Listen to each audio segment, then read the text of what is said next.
بسم اللہ الرحمن الرحیم۔ السلام علیکم ورحمۃ اللہ وبرکاتہ۔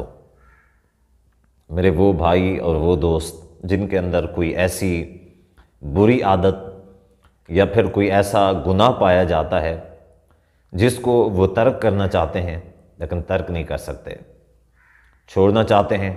چھوڑ نہیں سکتے، اور اسی وجہ سے پریشان رہتے ہیں، چھوڑنے کی بڑی کوشش کرتے ہیں اور بعض دفعہ کافی حد تک کامیاب بھی ہو جاتے ہیں، لیکن کچھ دنوں کے بعد پھر وہ عادت یا پھر وہ جو گناہ ہے وہ دوبارہ سے شروع کر دیتے ہیں۔ تو اب اس حوالے سے پریشان ہونے کی ضرورت نہیں ہے، کیونکہ اس حوالے سے میں آپ لوگوں کو ایک انتہائی قیمتی وظیفہ بتانے جا رہا ہوں کہ جس کے کرنے سے انشاءاللہ میں 100% گارنٹی کے ساتھ کہتا ہوں کہ آپ وہ گناہ اور وہ بری عادت اس کو ترک کرنے میں کامیاب ہو جائیں گے۔ کیونکہ یہ جو وظیفہ میں بتانے جا رہا ہوں، یہ وظیفہ میں نے بہت سارے لوگوں پہ آزمایا ہے، اور الحمدللہ یہ وظیفہ جو ہے انتہائی کارآمد اور کارگر ثابت ہوا ہے، اور وہ لوگ آج کی تاریخ میں الحمدللہ مجھے دعائیں دے رہے ہیں۔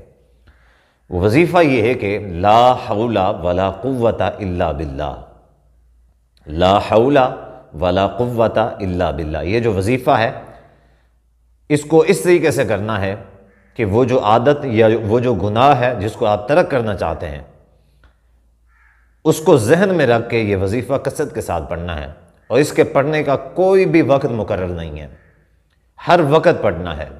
ہر وقت پڑھنا ہے۔ یعنی آپ کے ذہن میں وہ چیز، وہ جو گناہ ہے، وہ بری عادت ہے، وہ آپ کے ذہن میں ہونی چاہیے، اور اس کو ذہن میں رکھ کے، خیال میں رکھ کے پھر یہ وظیفہ کرنا ہے اور کثرت کے ساتھ کرنا ہے۔ جتنا زیادہ کثرت کے ساتھ کریں گے اتنا زیادہ اس برائی سے، اس گناہ سے جان چھوٹ جائے گی۔